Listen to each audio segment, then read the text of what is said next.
कहानी शुरू होती है और हम दो वैश्याओं को देखते हैं जो कि आपस में गंदी गंदी बातें कर रही थी। तभी वहाँ पर उनका दलाल आता है और वो उन्हें मारने ही वाला होता है कि तभी वहाँ पर अली आ जाता है जो कि एक बहुत ही बड़ा गधा था। वो उसको कहता है कि इन लड़कियों को छोड़ दे नहीं तो खूब पिटेगा। इस पर दलाल कहता है कि भोसड़ी के भाग जा यहाँ से नहीं तो तेरी गांड मार लूंगा। तभी हम देखते हैं कि वहाँ पर दलाल के लौंडे भी पहुंच जाते हैं और अली पर गन चलाने लगते हैं। अली भी अपने कच्छे से बंदूकें निकालता है और उन सभी के ऊपर चलाने लगता है। वहीं हम एक अंधे और बहरे बच्चे को देखते हैं जो खेलता हुआ उन लोगों की तरफ आने लगता है। उधर गुंडे अली पर बंदूकें चला रहे थे और अली मस्त डांस करता हुआ उनसे बच जाता है और उस बच्चे को भी बचा लेता है। इसके बाद अली वहीं पर पड़ी एक बंदूक उठाता है और उन सभी गुंडों को मार डालता है। फिर वो पीछे मुड़ता है और देखता है कि उसको टपकाने के लिए वहाँ पर और भी गुंडे खड़े हुए हैं। अली उन पर गोलियां चलाने लगता है लेकिन अब उसकी बंदूक खाली हो चुकी थी। इसके बाद वो चूतियों वाली हरकतें करना शुरू कर देता है जिस पर वहाँ खड़े गुंडे उस पर हंसने लगते हैं। इसके बाद वो सभी अली पर गोलियां चलाने लगते हैं लेकिन एक भी गोली उसे नहीं लगती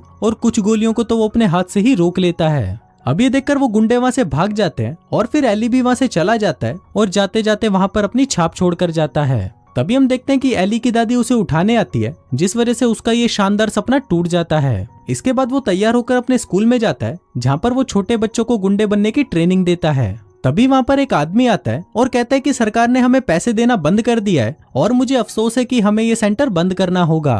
अब ये सुनकर एली बहुत दुखी हो जाता है और बच्चों के पास जाकर कहता है कि तुम चिंता मत करो, मैं इस सेंटर को कभी भी बंद नहीं होने दूंगा। इसके बाद दूसरी तरफ हम इंग्लैंड के प्राइम मिनिस्टर और डेप्यूटी प्राइम मिनिस्टर बब्बन भोसड़ी वाले को देखते हैं। बब्बन बताता है कि हम चूची नगर में 23 पॉइंट से पीछे चल रहे हैं। साथ ही वो ये भी बताता है कि चूची नगर के लोग हमें बिल्कुल भी पसंद नहीं करते। इस पर पीएम कहते हैं कि हमें एक ऐसे नौजवान लड़के को ढूंढना पड़ेगा जो चूची नगर का लोकल बंदा हो और उसे वहाँ के लोग पसंद करते हों, क्योंकि उसी की मदद से ही हम चूची नगर का चुनाव जीत सकते हैं। इसके बाद हम एली को देखते हैं जो कि अपने ट्रेनिंग सेंटर को बचाने के लिए भूख हड़ताल कर रहा है। वो अपने दोनों हाथों को रेलिंग से बांध लेता है ताकि वो कुछ खा ना सके। तभी वहाँ पर एक न्यूज रिपोर्टर उससे पूछता है कि आप ये भूख हड़ताल क्यों कर रहे हो, जिस पर एली उनको कहता है कि इंसाफ पाने के लिए मैं अपनी जान भी दे दूंगा। इसके बाद वो न्यूज रिपोर्टर उसके सामने ही KFC का चिकन खाने लगता है जिसको देखकर एली के मुंह से पानी टपकने लगता है। अब उससे और रहा नहीं जाता तो वो एक पीस खा लेता है। अब उस रिपोर्टर का काम पूरा हो चुका था और वो वहाँ से चला जाता है। तभी वहाँ पर उसके दुश्मन गुंडों की गैंग आ जाती है जो उसकी पैंट उतार कर वहाँ से भाग जाते हैं। इसके बाद वहाँ पर एक बस आकर रुकती है और सभी लोग उसे नंगा देखकर चौंक जाते हैं। अली अपने पप्पू से कहता है कि छोटे जल्दी से बड़ा हो जा, नहीं तो सबके सामने बेइज्जती हो जाएगी। तभी वहाँ पर एक लड़की आती है जो उसका छोटा पप्पू देखकर हंसते हुए वहाँ से चली जाती है। इसके बाद सामने से स्कूल के कुछ बच्चे आ रहे होते हैं जो उसके हथियार को देखकर डर जाते हैं। फिर उन बच्चों की टीचर उसके पास आती है और एक स्केल से उसके पप्पू पर वार करती है। इसके बाद वहाँ पर एक अंधा बूढ़ा आता है जो उस रेलिंग को साफ कर रहा था। फिर वो एली के पास आता है और उसके पप्पू को भी साफ करने लगता है। वहीं पर हम बब्बन भोसड़ी वाले को देखते हैं जो कि अपने ऑफिस की खिड़की से एली को ये सब बकचोदियां करते हुए देख रहा होता है।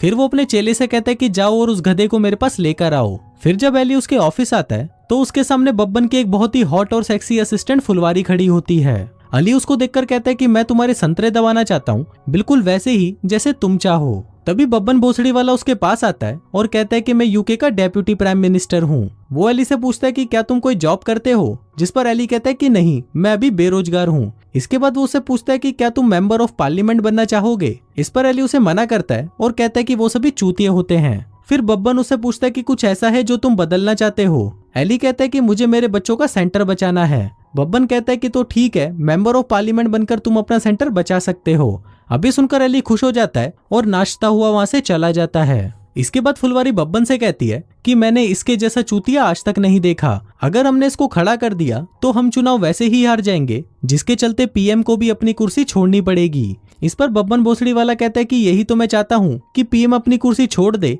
जिसके बाद मैं पीएम बनकर उसकी कुर्सी पर बैठूंगा। इसलिए तुम जाओ और उस गधे से प्रचार करना शुरू करवाओ। इसके बाद हम एली को देखते हैं जो कि लोगों के घर में वोट मांगने जाता है। वो एक बूढ़े के पास जाता है और उसे कहता है कि क्या आप मुझे अपना कीमती वोट देंगे। बूढ़ा कहता है कि नहीं। फिर एली अपने दोस्त से कहता है कि तुम इसके लेटर बॉक्स में टट्टी डाल दो।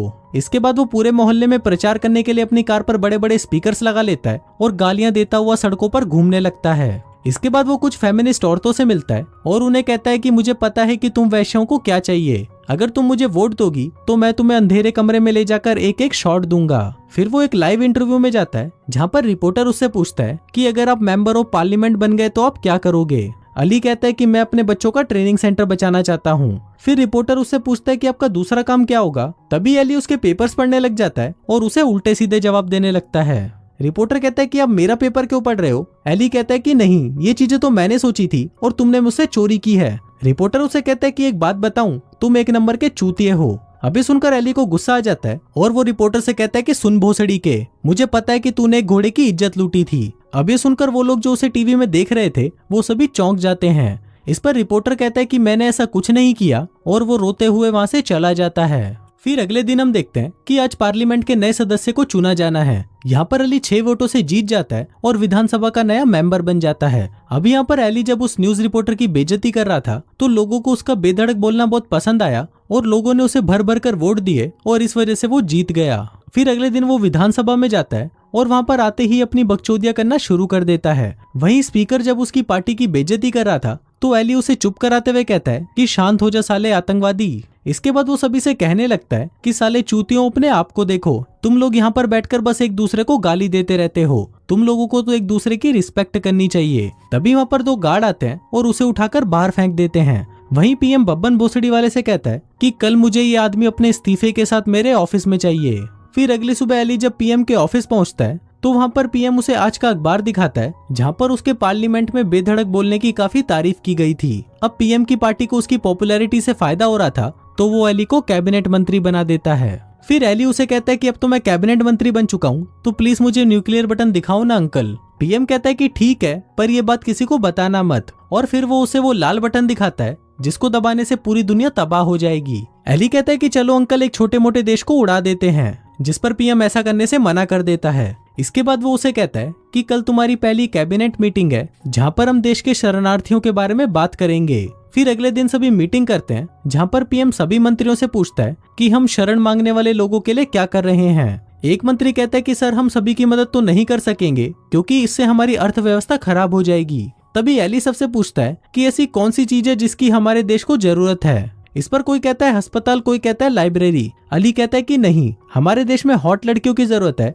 और यहाँ पर भद्दी लड़कियों की तादाद बढ़ती जा रही है, इसलिए हम अपने देश में हॉट लड़कियों को शरण देंगे जिससे हमारी प्रॉब्लम भी सॉल्व हो जाएगी। इसके बाद हम देखते हैं कि देश में हॉट लड़कियों को तो आने दिया जाता है लेकिन भद्दी लड़कियों को वहां से ही वापस भगा दिया जाता है। फिर इसके बाद एक और मुद्दा छेड़ा जाता है कि पिछले 10 सालों में हमारे देश का पढ़ाई का स्तर नीचे गिर गया है। इस पर अली कहता है कि ये सब इसलिए हो रहा है क्योंकि बच्चों को वो पढ़ाया जा रहा है जो उन्हें नहीं पढ़ना, इसलिए हमें बच्चों की पढ़ाई को चेंज करना होगा। इसके बाद हम देखते हैं कि स्कूल में पढ़ाई का पूरा सिलेबस चेंज कर दिया जाता है और बच्चों को गांजा बेचना और बिजनेस करना सिखाया जाता है। इसके बाद पार्लियामेंट में स्पीकर कहता है कि हमारी सेना के ऊपर एक आम टैक्स पेयर के 420 करोड़ पाउंड खर्च किए जाते हैं, तो सरकार इस खर्च को कम कैसे कर सकती है।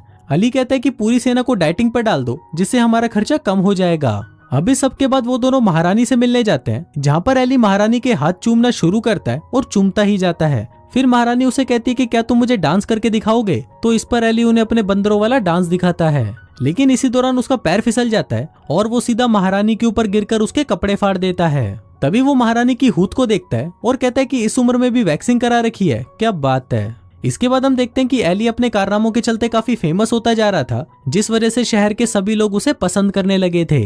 इसके बाद एक न्यूज से हमें पता चलता है कि अफ्रीका के अंदर जंग शुरू होने वाली है। फिर रात को पीएम के घर पर एक पार्टी रखी जाती है जहाँ पर अली अपनी गर्लफ्रेंड को छिनाल वाले कपड़े पहना कर लाता है। वहीं पार्टी के अंदर हम फुलवारी को देखते हैं जिसके पास अली आता है। वो एक डिश को उठाता है जो लड़कियों की हूत जैसी लग रही थी। अली उसको उठाकर फुलवारी के सामने ही चाटने लग जाता है और फुलवारी उसे घूर घूर कर देख रही होती है। तभी उसकी गर्लफ्रेंड उसे ये सब हरकतें करते हुए देख लेती है और पीएम के रूम में जाकर रोने लगती है। तभी अली उसके पास आता है और उसे मनाने लगता है, जिसके बाद वो दोनों पीएम के रूम में ही धुआंधार गचागच करते हैं। लेकिन उन दोनों का ये कारनामा उस रूम में लगे कैमरे में रिकॉर्ड हो रहा था। इसके बाद पीएम अफ्रीका के नेता को अपने साथ बात करने के लिए अकेले में लेके जाते हैं। तभी ऊपर से गचागच की आवाजें आने लगती हैं जो कि अली अपनी गर्लफ्रेंड को बजाते हुए निकाल रहा था। लेकिन वहां पर सभी लोगों को लग रहा था कि पीएम और अफ्रीका के नेता ही आपस में लगे हुए हैं। फिर जब वो लोग बातचीत करके अंदर आते हैं तो सभी लोग उनको घूरने लग जाते हैं। इसके बाद सभी देशों के पीएम की मीटिंग बुलाई जाती है जहां पर सभी एक दूसरे से लड़ने झगड़ने लगते हैं। फिर यहाँ पर पीएम अली से कहता है कि अब इस मामले को तुम ही सुलझा सकते हो। जिसके बाद अली किचन में जाता है और चाय में बहुत सारा गांजा मिला देता है। फिर जब वो सभी पीएम उस चाय को पीते हैं तो वो नशे में धुत हो जाते हैं और शांत बैठ जाते हैं। इसके बाद जो अफ्रीकन देश आपस में लड़ने वाले थे वो भी एक दूसरे से हाथ मिला लेते हैं। इसके बाद जब वो दोनों वहां से वापस राष्ट्रपति भवन पहुंचते हैं तो वो देखते हैं कि वहां पर न्यूज रिपोर्टर्स की भीड़ लगी होती है। फिर एक रिपोर्टर एली से पूछता है कि क्या ये बात सच है कि आपने दुनिया के सभी पीएम्स को गांजा दिया था। अभी सुनकर एली शॉक्ड हो जाता है। तभी एक रिपोर्टर कहता है कि आज सुबह ही एक अनजान आदमी ने मेरे पास एक बैग भेजा है और ये वही बैग है जिसमें गांजा था और इस बैग के ऊपर अली का नाम भी लिखा था। वहीं बब्बन भोसड़ी वाला उसे कहता है कि अब तुम्हारा सेंटर नहीं बचने वाला और जाने से पहले अपना सामान पैक कर लेना। इसके बाद एली अपना सामान लेकर वहां से जाने लगता है और विधानसभा के सभी मेंबर्स गर्दन झुकाकर उसका सम्मान करते हैं। अब ऐसे ही कुछ दिन बीत जाते हैं और एली भी अपने शहर वापस आकर अपनी मायूसी भरी जिंदगी जीने लगता है। फिर एक दिन फुलवारी उसके घर पर आती है और एली उससे पूछता है कि तुम यहाँ पर क्या करने आई हो। तभी वो टीवी चालू करती है और एक न्यूज से सभी को पता चलता है कि पीएम की एक वीडियो वायरल हो गई है जहाँ पर वो एक छिनाल के साथ घचाघच कर रहे हैं, जिसके चलते उन्होंने अपने पद से इस्तीफा दे दिया है। और वहीं डेप्यूटी प्राइम मिनिस्टर यानी बब्बन भोसड़ी वाले ने पीएम की कुर्सी को संभाल लिया है। अब ये देखकर हमें पता चलता है कि ये सभी कांड बब्बन भोसड़ी वाले ने ही मचाया है। इस पर अली कहता है कि ये वीडियो तो उनकी नहीं है और ये लड़की मेरी गर्लफ्रेंड है। इस पर फुलवारी कहती है कि मुझे पता है, इसीलिए बब्बन ने ही मुझे यहाँ पर तुम्हारी सेवा करने के लिए भेजा है। जिसके बाद वो उसके सामने अपने कपड़े उतारने लगती है, लेकिन एली उसे गचागच करने से मना कर देता है और वहां से भाग जाता है।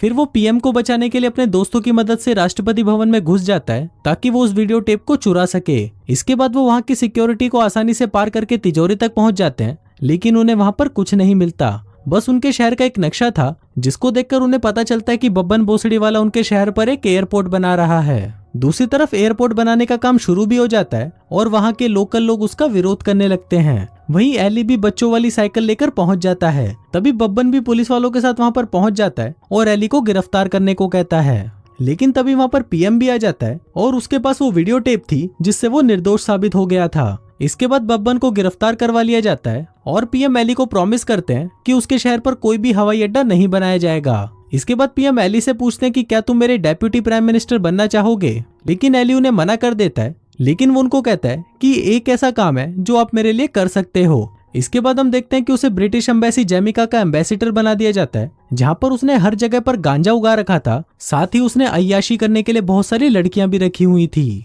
तभी हम देखते हैं कि वहां पर बब्बन भोसड़ी वाला आता है जिसने लड़कियों के कपड़े पहने थे। अली उसे कहता है कि चल नाच के दिखा, तो बब्बन भोसड़ी वाला नाच कर उसको एंटरटेन करता है और इसी के साथ ही ये फिल्म यहीं खत्म हो जाती है।